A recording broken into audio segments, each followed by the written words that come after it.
Hi, everyone, and thanks for listening today to another Fireside Adoptee Fire Speaker series. I'm Melissa Brunetti, your host today, and I have an adoption podcast, Mind Your Own Karma, the Adoption Chronicles, and I'm on the leadership and interview team here for Fireside Adoptees. And I just want to say we're so glad that you're joining us, and I just want to say that this is a peer-to-peer support group. We are not licensed therapists or doctors, and anything said here today should not override any advice you have received from a medical professional. That being said, I'm really excited to introduce Simon Benn to you today. Simon is an adoptee who always knew he was adopted. He didn't really experience any personal adoption trauma until he hit about 40 years of age, when he found out that a teddy bear that he had had since childhood was actually a gift from his birth mother. And this news immediately triggered feelings of anger and rejection, but ultimately it sparked a curiosity inside Simon that led to healing and a need to help others on their adoption journey. Simon has said that his personal story is just that. It's very personal to him. And from my experience, from speaking with him myself, he loves to question and to go deep into introspection and theories to discover the truth about himself. And everyone's combination is different. And you may not agree with some of the things expressed today, but I do ask you to keep an open mind about what you hear. Have an open curiosity. Simon loves to explore possibilities and is on a mission to find his true self and possibly help you find yours as well. So welcome, Simon, and thank you for coming and sharing your experience with us today. Thank you, Melissa. Really looking forward to this conversation. Yeah, curiosity and openness. I think that's what moves us forward. You know, when otherwise we stay locked down and locked into our trauma. So openness and curiosity is the key thing, right? Yeah. Now, I know you don't like the storytelling part, telling your story, but I'm going to ask you to tell a little bit, whatever you want to share with us, so that we can grasp your perspective a little bit better. Yeah, sure. So I'm what am I now? 56. Yeah, I'm 56 years old. I was adopted at 5 weeks old by my mum and dad, who couldn't. There's some fertility issues. They couldn't have biological kids. They've done a lot of fostering, and then they were approved to be adopted parents. And they adopted me, and they also adopted a little sister, not a biological sister, so a sister from a different mother, a couple of years later. And we were told very young. I was told actually on the way to collect my little sister. That's apparently when I was told. And so, yeah, I always felt, I always felt that they were my mum and dad, and that was the truth. So we were well attached. So I didn't go through some of the terrible stuff that I've heard from others, for other adoptees. And kind of like, my heart goes out to them, because if the primal wound exists, I talk about mine being a paper cut. Yeah. And for others, it's like somebody's. It's like that the great white shark from Jaws has come along and a bitten a side out of them. Taking a real big hold of them. Yeah. So. Yeah, I went into the family business. I worked with my dad, and that was very up and down.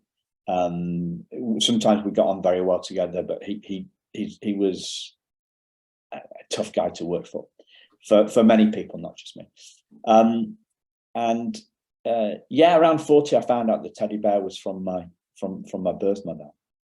How did that come about? So, my mum and dad, it was actually my 40th birthday, and my mum and dad came to collect me and my wife to go out for dinner at a local pub. And my mum brought a box of things that I hadn't taken out of my my bedroom when I'd left it when I was about 22. So, and included in that was a teddy bear, and my dad told my wife that the teddy bear was from a birth mom, and then my wife told me, and I thought it was strange, actually. I thought that's a bit strange that they hadn't told me that. And that was actually my initial reaction, one of curiosity, and thought it was a little bit weird. Then a couple of months later, I was talking to somebody about the teddy bear, and the context of that conversation was me having a bit of a tantrum. I was on a communications course, a communication skills course. We were doing actually horse whispering stuff. It was a little bit weird, but great fun. But I during one of those exercises, I got very frustrated, and I got very angry. And the lady who was running the course said, "There seems to be some. You seem to have some anger issues, Simon. And is there something going on for you? If you ever want to talk to me about it, then I'd be happy to do that." And I was like, yeah, I want to know. This is so that this is my curiosity in its in one very nuggety example, So as she figured, she said to me, "You've got an issue," and that she would maybe help me address. And I went to see her, and during the context for the conversation was my anger in this communication skills course, and I told her about the teddy bear, and then this came out about my anger towards my birth mother, which I'd never felt before. I'd never given a second thought. I really hadn't. And I said she didn't love me enough to effing keep me. And she gave me this effing consolation prize of a teddy bear.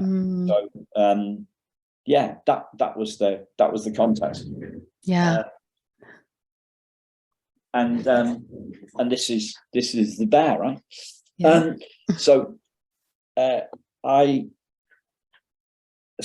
Her response to that was, "Well, I'm a mum, Simon, and I don't think it was quite like that. I'm pretty sure it wasn't like that." Just very gentle sharing of her opinion, and I saw the truth in what she said.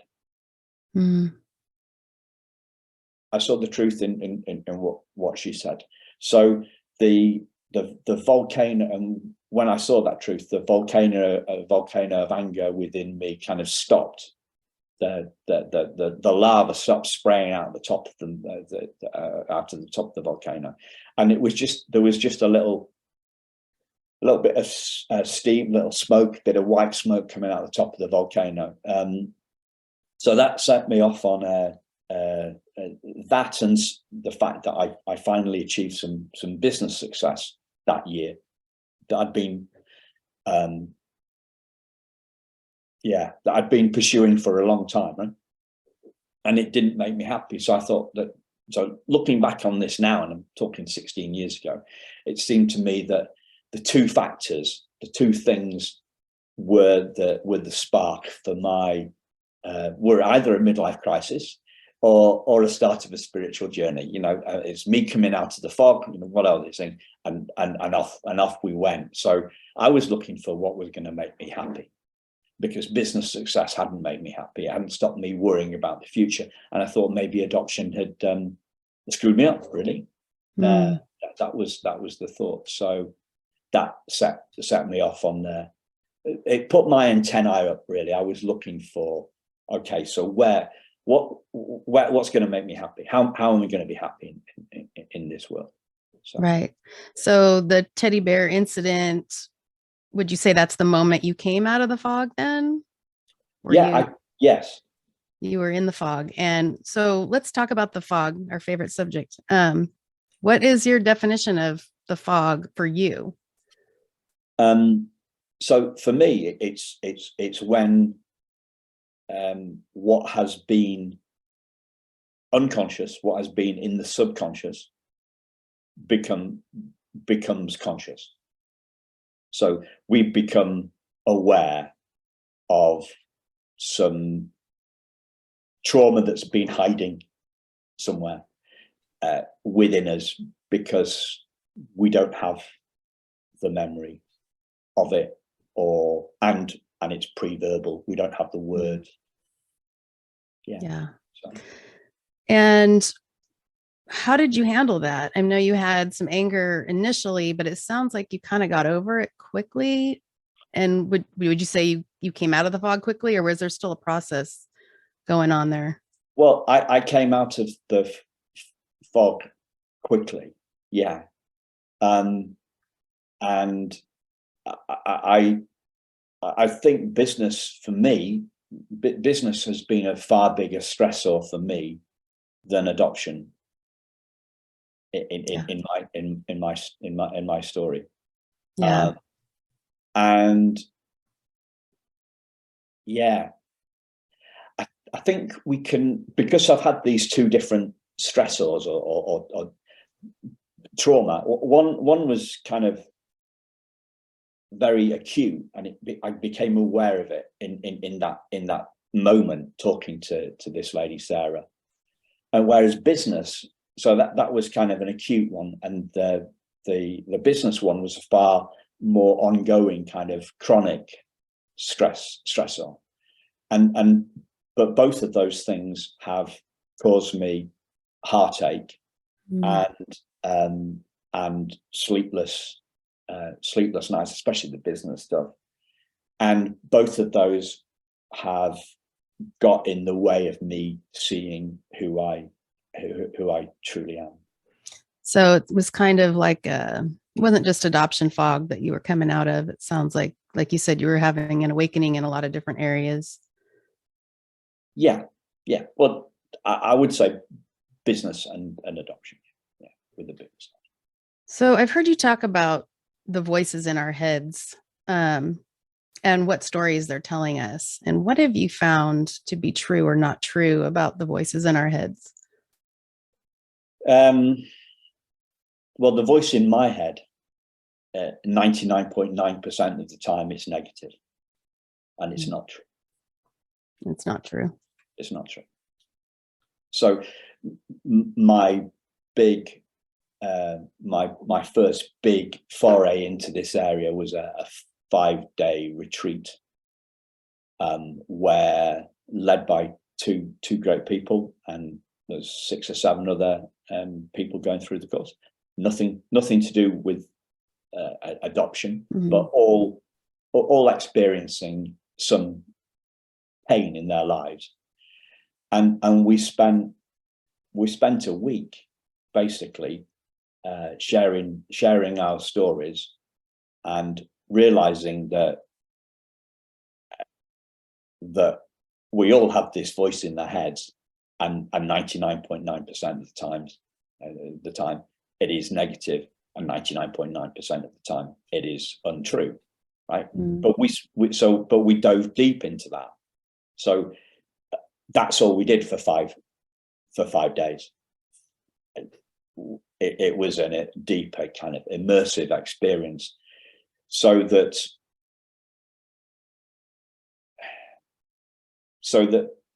it's not about a theory. It's not a bumper sticker or a theory. It's a deep kind of embodied experience. It's something that we get in our spirit, we get in our soul, that we see who we truly are. Did you find it easy to discern what was true and what wasn't? I think adoptees sometimes have a hard time discerning what's true or not, because those voices in their heads have been talking for a long time. You start believing some of those things. Yeah, well, we all do. We all do, and I don't think it's just adoptees, because I've been with those other people, none of whom were adopted, all week, and we were all there because we hadn't separated the voice in our head from the truth of who we were. That's what we were there to do. And it's an emotional, immersive experience. So adoptees do not have the monopoly on low self-esteem, and believing the voice in our heads, and not winning the truth. And I, this is 16 years on. I continue to do lots of work in this area, like online courses with people. They're not as deep and input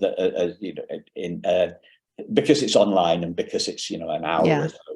It doesn't have the depth of 5 days sitting in a room together, sharing what the voice in us says about it, trying a lot about what's going on. It's not as immersive, but I continue to do that sort of stuff. And I continue to see that this is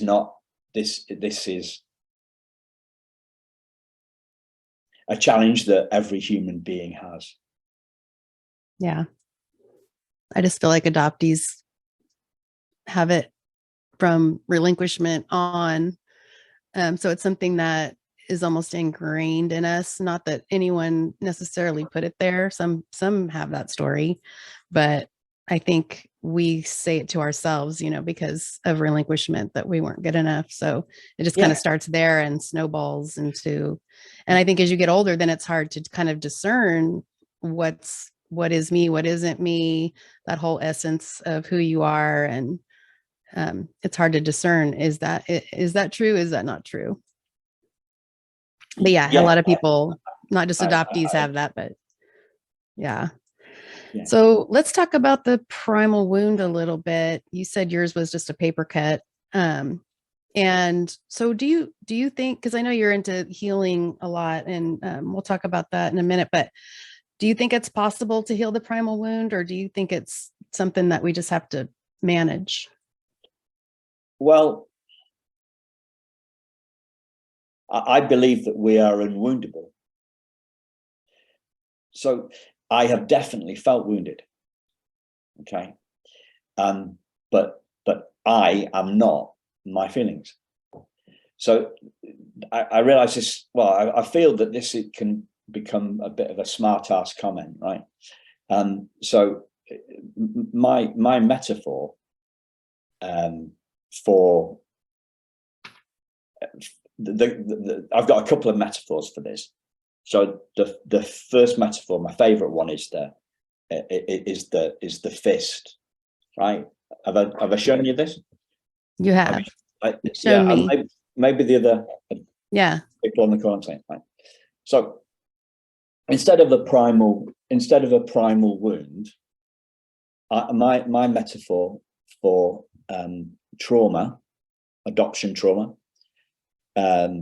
is a fist, and the reason it's a fist is because when I came out of the fog, it was with anger, right? So angry people, angry blokes go around and hit people, and I have been hit in the past, and I've hit other people in the past. I have been angry, right? So it's white knuckling it. We're white knuckling it through life, and we're angry about stuff. So that's what we kind of look like on the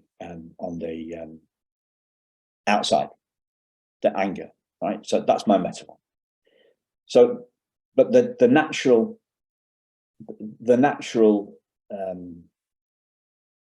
shape for the hand is open, not clenched fist. And so when we open up to who we truly are, it reveals this diamond at our essence, and that's who every single one of us is. This perfect precious stone. And however however hard I clench my fist, okay, I can't harm that diamond, and that diamond, and diamonds are the really tough substance. So if I had a knife, I wouldn't be able to actually cut the diamond. So if I can't cut the diamond, I can't wound it. So I can't wound it. So if there's no wound, there's going to be no bleeding. There's going to be no need to sterilize the diamond. There's no need for bandages or sutures or anything like that. The diamond is hidden by the trauma. So what I'm doing basically is I'm separating me and us, from our trauma, from who we are. And you talked to them about earlier about difficulty separating, or what did you say? You talked about distinguishing the truth. Yeah. When the voice in our head is lies, right? Well, 99.9% of it is lies, but it's not who we are. We are not the voice in the head. We're the one that hears them, and we're not our trauma, because the trauma is here, and the trauma, it hides the diamond very successfully, and the diamond is completely hidden from you. It's completely hidden you by the trust, but it doesn't damage it, and it isn't the two completely different things. So if I took that knife, right, if I could cut my hand, and my hand would bleed, but I can't cut the diamond. So I have felt wounded, right? I have felt wounded, but I have not been wounded, because that's not who you are. Our feelings aren't who we are. Our feelings, yeah. Our feelings come and go, and so they are intermittent. They change over time, but the truth of who we are never changes. Yeah. So what have you discovered in going through your healing process? I was talking about everyone has their own combination. What was your combination? What have you figured, or have you figured it out yet? Are you still in the process of figuring out? So I'm in the process of seeing that more of the time.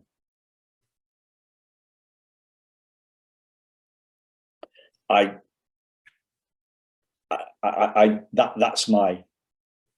And what have you been doing, though, specifically to find that diamond? Well, I found that diamond on that first course 16 years ago. And then just been uncovering it ever since through. Sorry? And just been uncovering it ever since.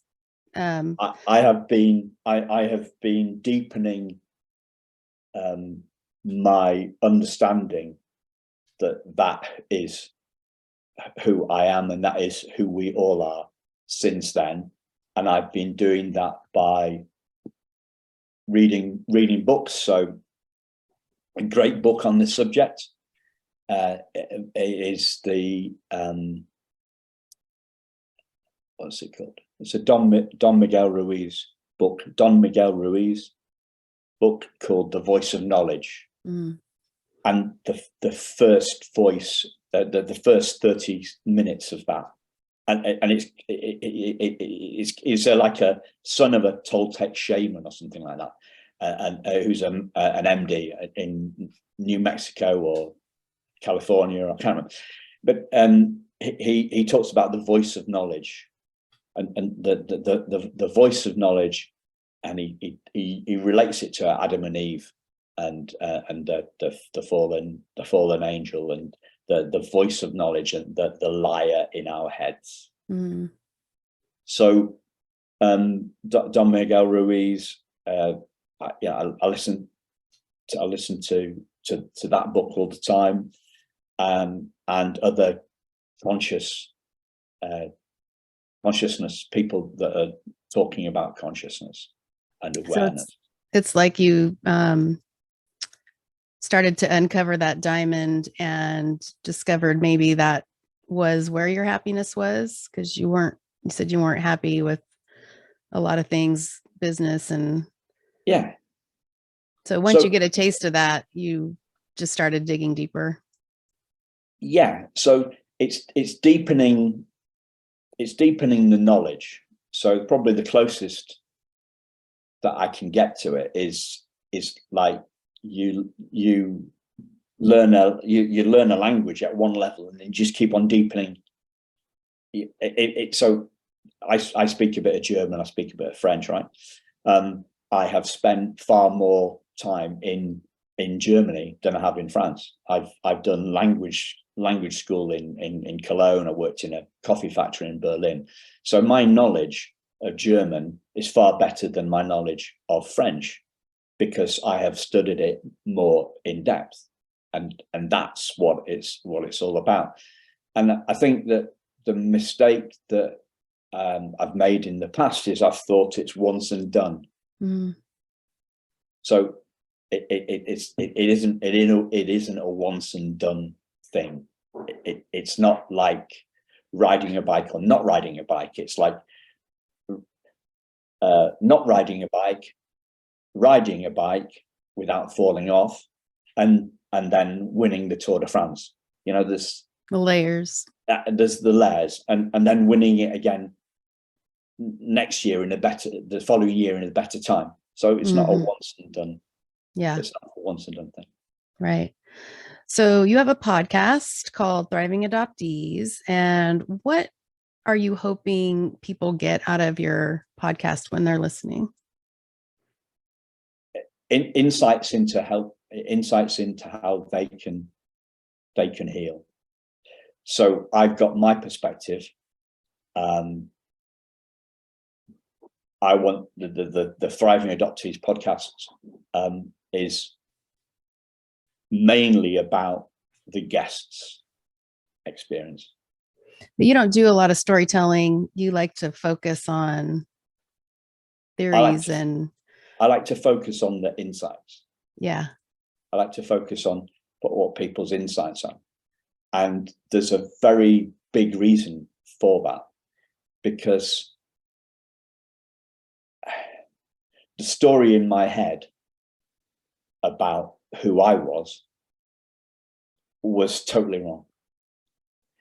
So if people are regurgitating a false story about who they are, then the more we kind of repeat it to ourselves, the more we're going to be locked into that story, reinforcing it, and we're going to be, that's going to keep us stuck, because that's what I did, right? So that was part of your combination. That was part, I believed the story in my head.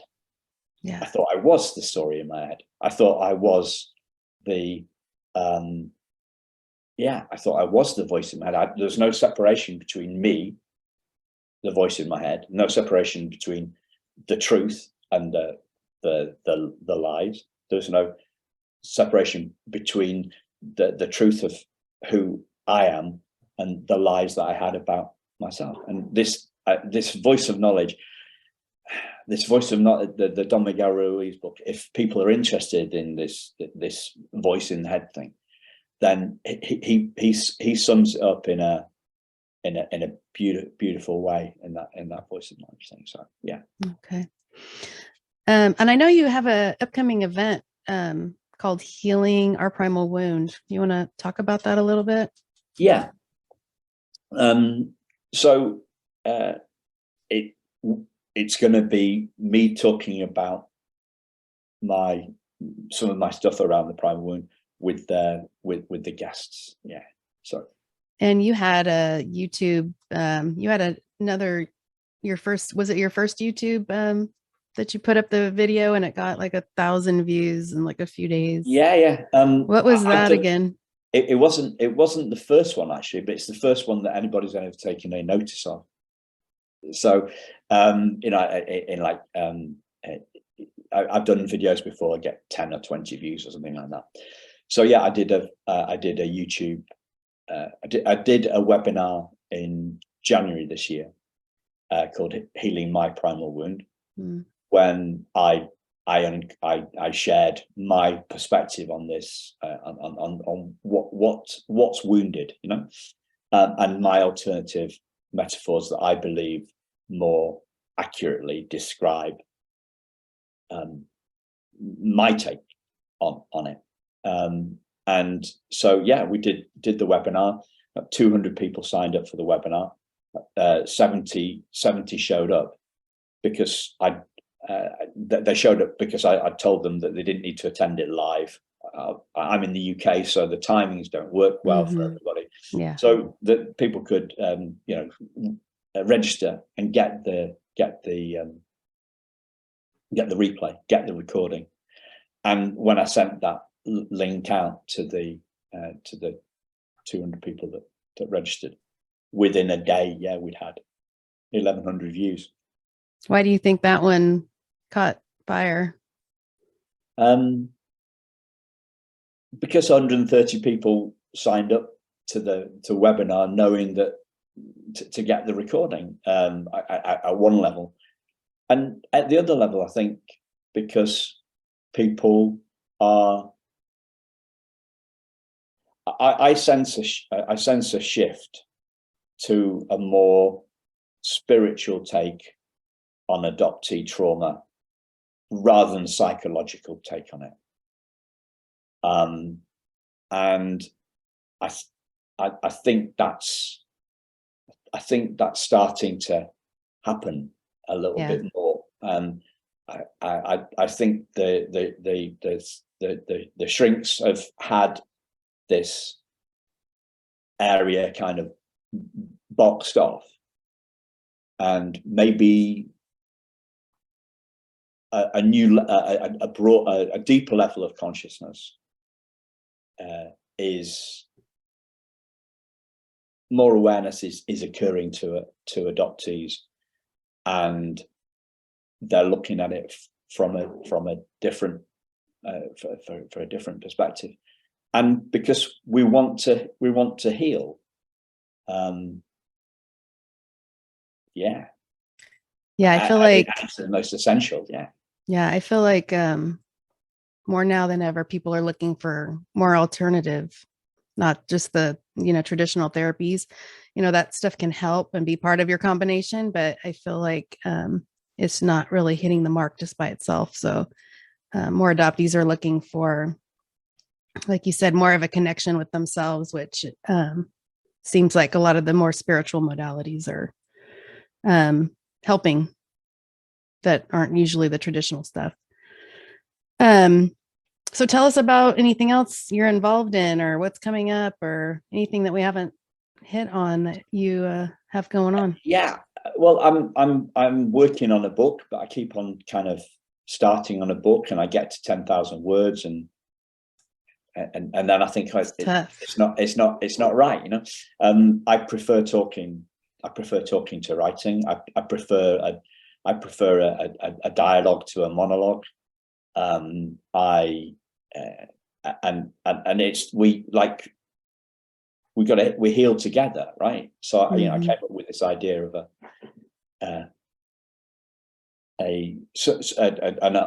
Australian adoptee was asking me if I'd read The Body Keeps the Score, and I said no, but when I hear the word score, I think of soccer scores. So I came up with this idea later that day, that when I was swimming, and it's a football score, and the score is trauma 1, adoptees united 10.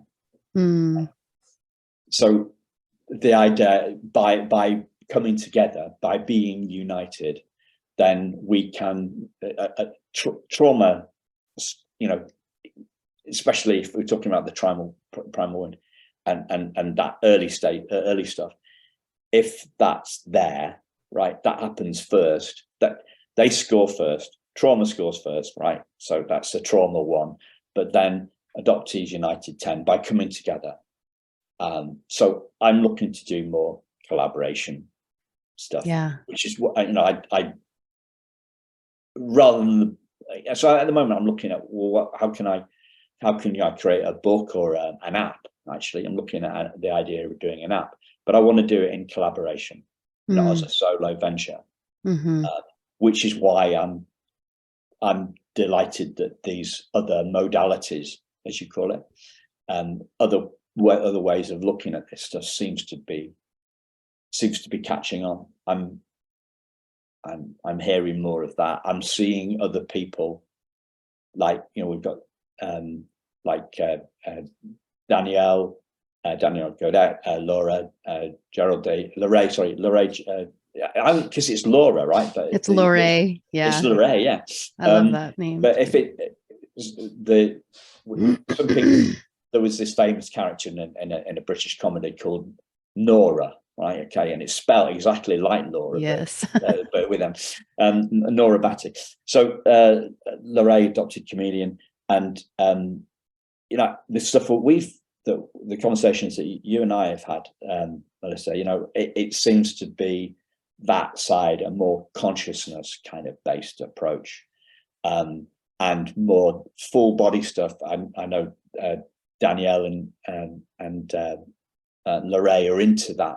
They're into that deeper, far deeper connection stuff, rather than the kind of like the traditional kind of talk therapy stuff, right? Somatic stuff. Yeah, it gets into our bones, doesn't it? Not just our heads. No, yeah, it does. It does. So where can we find your podcast or any other social media things that you've got going on? Yeah. So Thriving Adoptees is on all the major podcast platforms. We get about 50% of the downloads are from iTunes. So yeah, it's on iTunes, it's on Spotify, it's on Amazon Podcasts, it's on Google Podcast. My website is thrivingadoptees.com. Put in Thriving Adoptees. I probably get most stuff through Facebook, but I'm on Facebook, Twitter, LinkedIn, and Instagram as well. Yeah. And you've got a ton of episodes. You're coming out with them almost every day. So I've been coming up 2 years, and we've got, I think, about 250 episodes so far, and with a lot of I think when we first started off, I had far more adoptive parents on, but now I've kind of just focusing on adoptees, because I think adoptive parents want to hear from other adoptive parents, really, more so, and I just enjoy the conversations with fellow adoptees more than adoptive parents. So, kind of in closing, what's one thing that you think is most important for adoptees to know? That they are unwoundable. That we all feel wounded, but the essence of who we are, the truth of who we are, the spirit, the consciousness, the awareness that we are, is not a thing. And if it's not a thing, it can't be cut. And if it can't be cut, it can't be wounded. And don't take my word for that. Explore it. Ask yourself, what is it that's wounded? What is it that's aware of the wound? What is it? What is it that's wounded? And explore it. And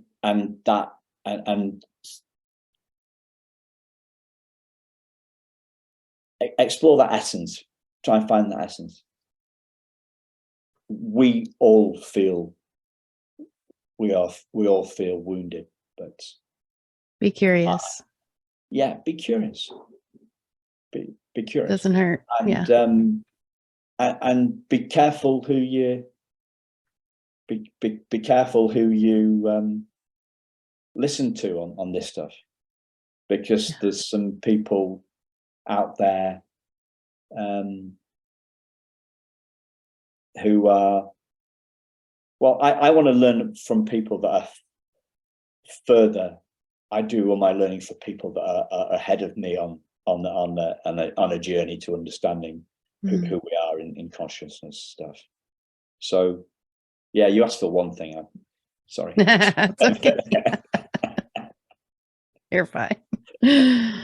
Well, Cool. Thank you so much for taking the time out of your busy schedule to talk with us today, Simon.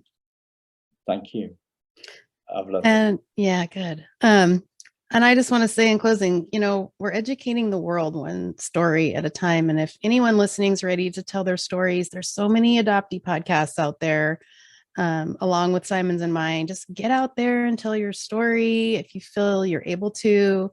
It's not only healing to me, it's not only healing for you, but to tell it, but you're helping others feel that they're not alone as well. And I always say that your words or your story is in the exact same shape as someone else's wound, and they need to hear your story. So we're in this together, and together we rise. So thanks for listening today, everybody, and we'll see you next time.